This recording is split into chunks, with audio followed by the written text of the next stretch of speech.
Hi friends, this is రాజా. మీరు చూసేది unique media. Okay, మనం టాపిక్ దగ్గరికి వెళ్ళిపోవచ్చు.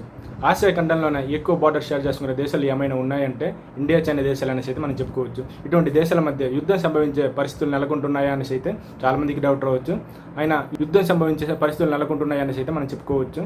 దీనికి గల కారణాలు ఏంటంటే, ఈ బార్డర్లో ఇండియా, చైనా దేశాల మధ్య ఉండే బార్డర్లో వచ్చేటప్పటికి చైనా దేశం ఎక్కువ మిలిటరీని పెంచడంతో పాటుగా అక్కడ అత్యాధునికమైన యుద్ధ సామాగ్రి మరియు ట్యాంకర్లను నిలపడంతో చైనా ఇండియాతో యుద్ధం కోరుకుంటుంది అనేసి అయితే చెప్పుకోవచ్చు. ఇండియా కూడా చైనాని ఎలాగైనా తిప్పుకొట్టాలనేసి అయితే చాలా ప్రయత్నాలు చేయడం అయితే జరుగుతుంది. నిజంగా అక్కడ జరుగుతున్న విషయాలు మరియు ఈ పరిణామాల వల్ల కలిగే అనర్థాలు, చైనా ఎందుకు బార్డర్లో ఎక్కువ ఉద్రిక్త పరిస్థితులు నెలకొల్పుతుంది అనేసి అయితే మనం ఈ వీడియోలో చెప్పుకోబోతున్నాం. ఇండియాని ఎలాగైనా కంట్రోల్ చేయాలి, ఇండియాని తన గుప్పెట్లో తీసుకోవాలి, ఆర్థికంగానో లేక భయంతోనో ఇండియాని వచ్చేటప్పటికి మనం కంట్రోల్ చేయాలని చూసే దేశం ఏదైనా ఉంది అంటే అది చైనా దేశం అనేసి అయితే మనం చెప్పుకోవాలి. ఇండియా, చైనా దేశాల మధ్య సరిహద్దు ప్రాబ్లమ్స్ చాలా సంవత్సరాలు ఉన్నాయనేసి అయితే మనం చెప్పుకోవచ్చు. 1962లో చైనా ఇండియాకి మధ్య జరిగిన యుద్ధం తర్వాత 1988లో అప్పటి India prime minister Rajiv Gandhi China ప్రెసిడెంట్తో ఒక ఒప్పందం చేసుకోవడం అయితే జరిగింది. ఈ ఒప్పందాన్ని ఉపయోగించుకుని 1993 మరియు 1995, 2005లో మరలా ఇంకొన్ని ఒప్పందాలు చేసుకోవడం అయితే జరిగింది. ఇండియా, చైనా దేశాల మధ్య చాలా చోట్ల సరిహద్దు విభజన సరిగా జరగలేదనేసి అయితే మనం గుర్తుపెట్టుకోవాలి. చాలా మంది సోషల్ మీడియాలో వచ్చేటప్పటికి కొన్ని భావాలు అయితే వ్యక్తం చేయడం అయితే జరిగింది. అదేంటంటే, ఇండియా, చైనా మధ్య ఉండే మిలిటరీలు ఎప్పుడు చూసినా రాళ్లతో కొట్టుకోవడం, తోసుకోవడం వంటి చిన్నపిల్లలు చేసుకుంటే యాక్టివిటీస్ చేస్తుంటారు.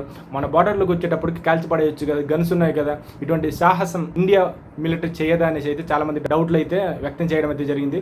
ముఖ్యంగా వీళ్ళు గుర్తుంచుకోవాల్సిన విషయాలు ఏంటంటే, 1975 తర్వాత ఇండియా మరియు చైనా దేశాల మధ్య ఉండే బార్డర్లో ఎటువంటి ప్రాణ నష్టం జరగలేదనే విషయం వాళ్ళు గుర్తుపెట్టుకోవాలి. అది కాకుండా పక్క దేశమైన పాకిస్తాన్ చూసుకున్నట్లయితే ప్రతిరోజు ఏదో ఒక ప్రాబ్లమ్స్ క్రియేట్ చేస్తూనే ఉంది.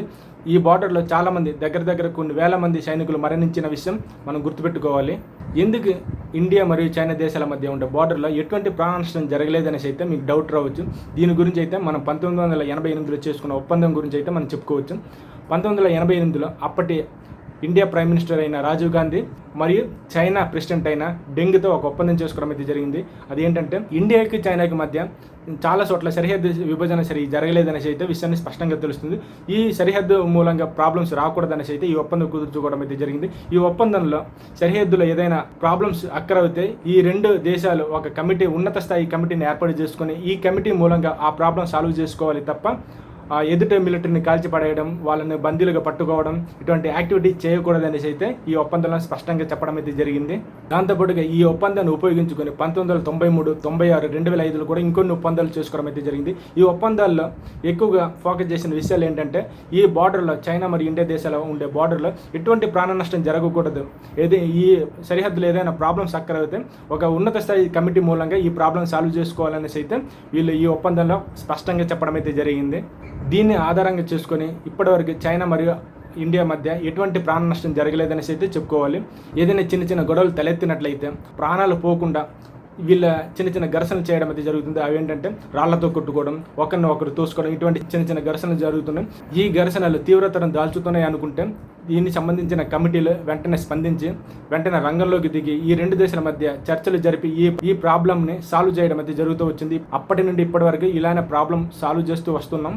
ఈ పద్ధతి వచ్చేటప్పటికి అప్పటి నుండి ఇప్పటి వరకు కంటిన్యూ అవుతూ వస్తుంది అనేసి అయితే మనం గుర్తుపెట్టుకోవాలి. అప్పుడు ఈ ఒప్పందం చేసుకునే టైంలో ఇండియా మరియు చైనా దేశాల మధ్య పరిస్థితులు మరియు ఇప్పుడు చైనా దేశాల మధ్య పరిస్థితులను కొంచెం గమనించినట్లయితే కొన్ని వివరాలు అయితే మనకు తెలుస్తుంది. అప్పుడు మొదటిసారిగా 1988లో ఈ ఒప్పందం జరిగే టైంలో వచ్చేటప్పటికి చైనా జీడిపి $312 బిలియన్ ఉండడం అయితే జరిగింది.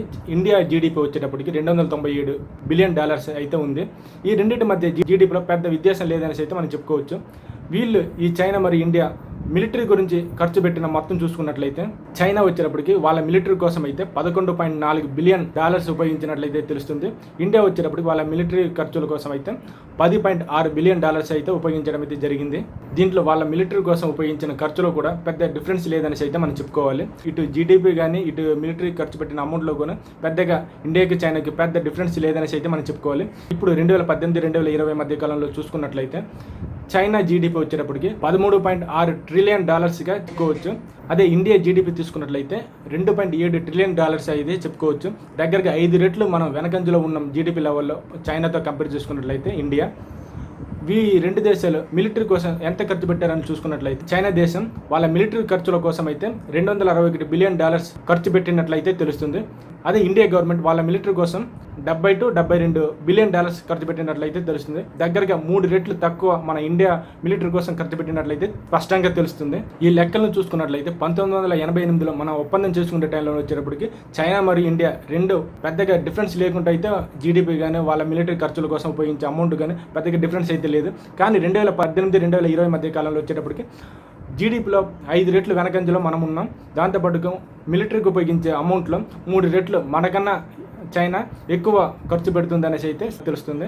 కానీ అప్పటి ఒప్పందం ప్రకారం చైనా ఇప్పుడు కూడా ఉంటుందా అంటే అది ఖచ్చితంగా చెప్పుకోవచ్చు. ఇక ముందు అలా ఉండకపోవచ్చేమో అని అయితే. మరి ఎందుకు చైనా వచ్చేటప్పటికి ఇండియా బార్డర్లో ఉద్రిక్త పరిస్థితులు తీసుకుని వస్తుంది? దీనికి గల కారణాలు ఏంటంటే చైనాకు ఆపోజిట్గా ప్రపంచ రాజకీయాలు అనేసి అయితే మనం చెప్పుకోవచ్చు. దీంట్లో మొదటగా తైవాన్ గురించి అయితే మనం చెప్పుకోవాలి. తైవాన్ ప్రెసిడెంట్ రెండోసారి ఎలక్షన్లో గెలిచి తన అధికారాన్ని నిలబెట్టుకోవడం అయితే జరిగింది. దీనికోసం ఒక ఫంక్షన్ ఏర్పాటు చేసుకోవడం అయితే జరిగింది. దీంట్లో చాలా దేశస్తులు అంటే దగ్గరగా 92 ఇతర దేశస్తులు పాల్గొనడం అయితే జరిగింది. దీంట్లో ఇండియాకి చెందిన 2 బీజేపీ ఎంపీలు కూడా పార్టిసిపేట్ చేశారనేసి అయితే మనం చెప్పుకోవచ్చు. దీంట్లో ముఖ్యంగా ఒక విషయం అయితే చెప్పుకోవాలి. అదేంటంటే అమెరికాకి చెందిన స్టేట్ సెక్రటరీ మైక్ పాంప్ కూడా ఈ ఫంక్షన్కి అటెండ్ అవ్వారనేసి అయితే మనం చెప్పుకోవాలి. ముఖ్యంగా ఈ ఫంక్షన్ వచ్చేటప్పటికి ఆన్లైన్లో జరిగింది. ఎందుకంటే ప్రపంచ దేశాలు మొత్తం లాక్డౌన్ వల్ల ఎటువంటి ఫ్లైట్ అయితే టేకాఫ్ అవ్వలేదు. ఈ ఫంక్షన్ మొత్తం ఆన్లైన్లో ఏర్పాటు చేసుకోవడం అయితే జరిగింది. దీనికి ఇండియా తరఫున 2 ఎంపీలు పార్టిసిపేట్ చేయడం అయితే చైనాకు విపరీతమైన కోపం తెప్పించింది అనేసి అయితే మనం చెప్పుకోవాలి. దీని గురించి చైనాకి చెందిన పత్రికలు చాలా తీవ్రమైన అభ్యంతరం చెప్పడం అయితే జరిగింది. ఇండియా పార్టిసిపేట్ చేయడం చైనాకు అస్సలు నచ్చలేదు. ఎందుకంటే తైవాన్ వచ్చేటప్పటికి చైనా అంతర్భాగం అనేసి అయితే చైనా గట్టిగా నమ్ముతుంది. చైనా వచ్చేటప్పటికి వన్ చైనా అనే నినాదాన్ని అయితే గట్టిగా నమ్మడం అయితే జరుగుతుంది. తైవాన్ని ఎప్పటికైనా చైనాలో కలుపుకోవాలనేసి అయితే చైనా ఎదురు చూడడం అయితే జరుగుతుంది. అటువంటి తైవాన్ మీద ఇతర దేశస్తులు పాల్గొనడం అయితే చైనాకి అస్సలు నచ్చలేదు. దాంట్లో ఇండియా పార్టిసిపేట్ చేయడం అనేది అయితే చైనాకు చికాకు తెప్పించింది అనేసి అయితే మనం చెప్పుకోవచ్చు. ఈ ఫంక్షన్లో అమెరికాకి చెందిన స్టేట్ సెక్రటరీ మైక్ పాంప్ వచ్చేటప్పటికి తైవాన్ ప్రెసిడెంట్ మీద అయితే పొగడ్త వర్షం కురిపించడం అయితే జరిగింది. తైవాన్ ప్రెసిడెంట్ కూడా చైనాకి ఎగనెస్ట్గా ఏదైనా యుద్ధం జరిగినట్లయితే మేము కూడా సపోర్ట్ చేస్తామనే నినాదాన్ని అయితే తైవాన్ ప్రెసిడెంట్ ముందుంచడం అయితే జరిగిందనేసి అయితే మనం చెప్పుకోవాలి.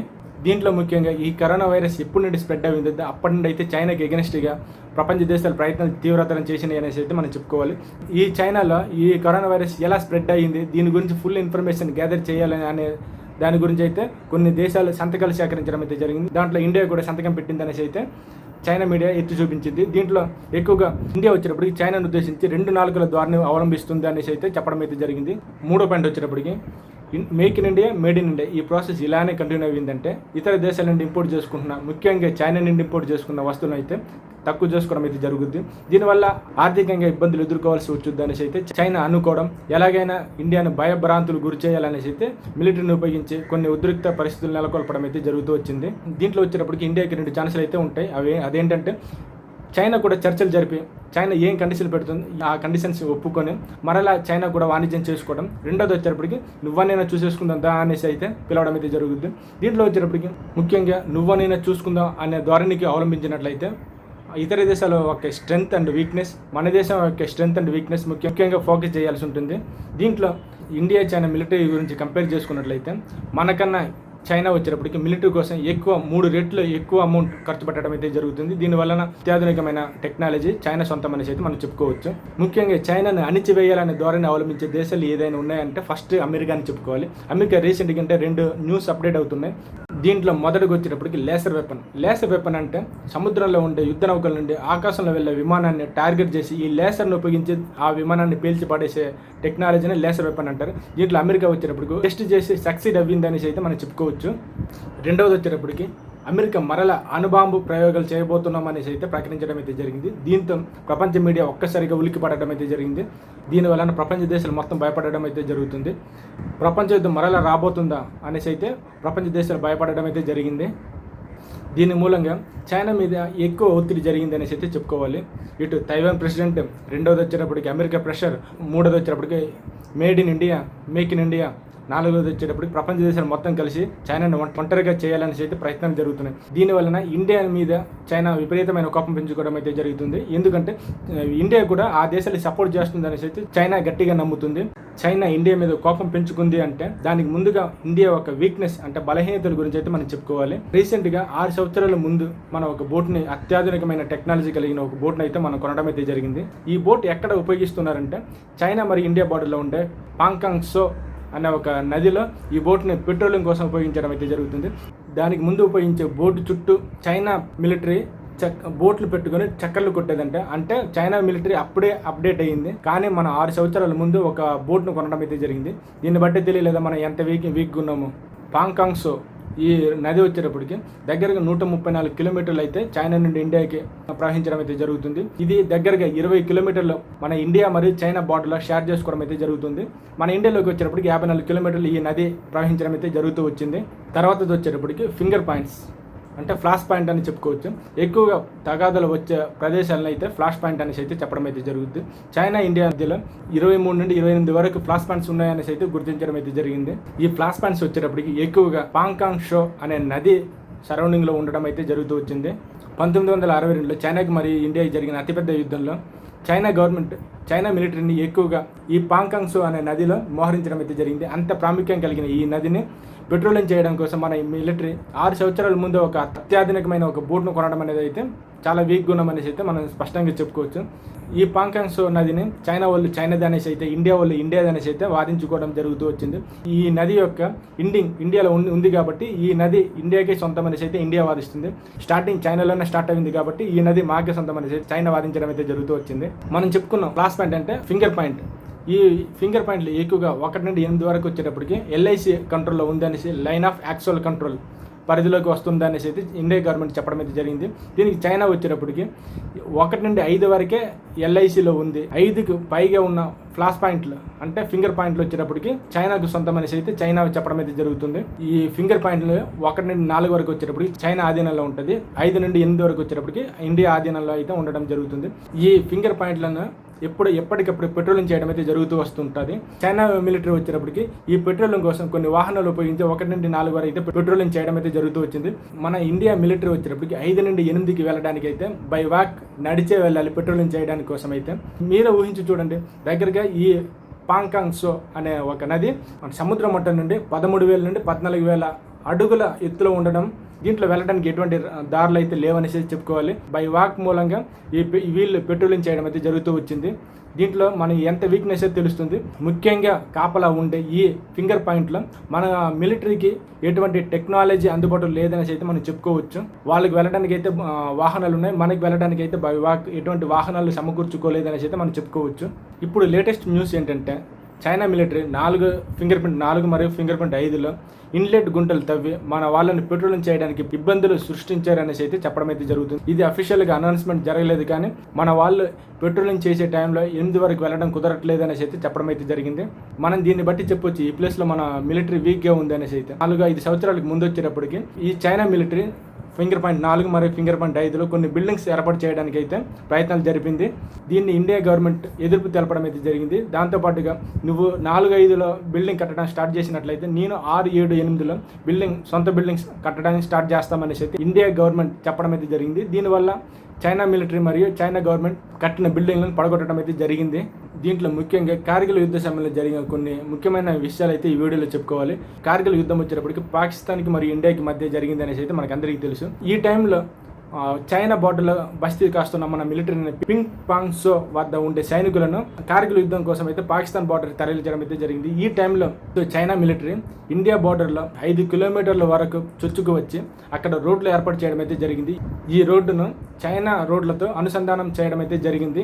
ఇది కూడా చాలా సంవత్సరాలు గడిచిన తర్వాత ఇండియా గవర్నమెంట్ మరియు ఇండియా మిలిటరీ కనిపెట్టడం అయితే జరిగింది.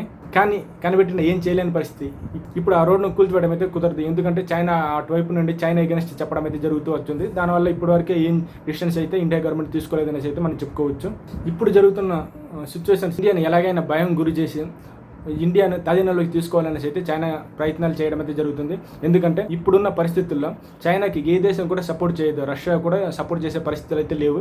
ఎందుకంటే ఇటువైపు నుండి అమెరికా తీవ్రంగా చైనాను అణిచివేయాలనే ధోరణి అవలంబించినట్లయితే స్పష్టంగా కనబడుతుంది. దాంతోపాటు ఈ కరోనా వైరస్ స్ప్రెడ్ అవ్వడానికి చైనా మూల కారణం అనేసి అయితే, చైనాను ఒంటరి చేయాలనేసి అయితే ప్రపంచ దేశాలు మొత్తం ఒక కూటమిలాగా ఏర్పాటు అవుతున్నాయని అయితే స్పష్టంగా చెప్పుకోవచ్చు. ఇటు America, Japan, Germany, European union ఇలా ఏ దేశం చూసుకున్నా చైనాకి ఎగెనిస్ట్గా అయితే ప్రయత్నాలు చేయడం అయితే జరుగుతూ వచ్చింది. ఈ టైంలో చైనా వచ్చేటప్పటికి ఇతర దేశాలైన ఇండియా అనేది మరే దేశంతో యుద్ధానికి కాలు దూవడం అయితే జరగని పని. కానీ ఇటువంటి యుద్ధ పరిస్థితులను నెలకొల్పి వాళ్ళని భయభ్రాంతులు గురి చేసి ఆ దేశాన్ని కంట్రోల్ చేయాలనేసి అయితే చైనా అనుకున్నట్లయితే స్పష్టంగా తెలుస్తుంది. ఇండియాకి చైనాకి యుద్ధం సంభవించే పరిస్థితులు అయితే తలెత్తడం జరగదనేసి అయితే చెప్పుకోవచ్చు. కానీ దగ్గర 2-3 వారాలు ఈ పరిస్థితులు ఇలానే ఉంటాయనేసి అయితే చెప్పుకోవచ్చు. దీంతోనైనా ఇండియా మనం ఏ పాయింట్లో వీక్గా ఉన్నామనేసి అయితే దాని మీద ఫోకస్ చేసి ఇతర దేశాల మీద అయితే స్ట్రాంగ్ అవ్వాలనేసి అయితే మనం కోరుకుందాం. దీంతో పాటుగా ప్రపంచ బ్యాంక్ కూడా ఈ కరోనా కంప్లీట్ అయిన తర్వాత ఇండియా వచ్చేటప్పటికి మంచి పొజిషన్కి వెళ్ళొద్దు అనేసి ఆశాభావం వ్యక్తం చేయడం అయితే జరిగింది. మనం చాలా మంది అనుకుంటాం ఇండియాలో వచ్చేటప్పుడు కరప్షన్ ఎక్కువ, ఏ పని చేసినా లంచం లేకుండా ఏం చేయలేమనేసి అయితే. కానీ కరెక్ట్ అయిన సిస్టమ్, కరెక్ట్ అయిన పొలిటీషియన్స్ వచ్చినట్లయితే ఇండియాను మంచి గ్రోత్ తీసుకుని వెళ్ళొచ్చు అనేసి అయితే మనం నమ్మొచ్చు. ఎందుకంటే ఇండియా వచ్చేటప్పటికి మంచి వనరులు కలిగిన దేశం అనేసి అయితే చెప్పుకోవచ్చు.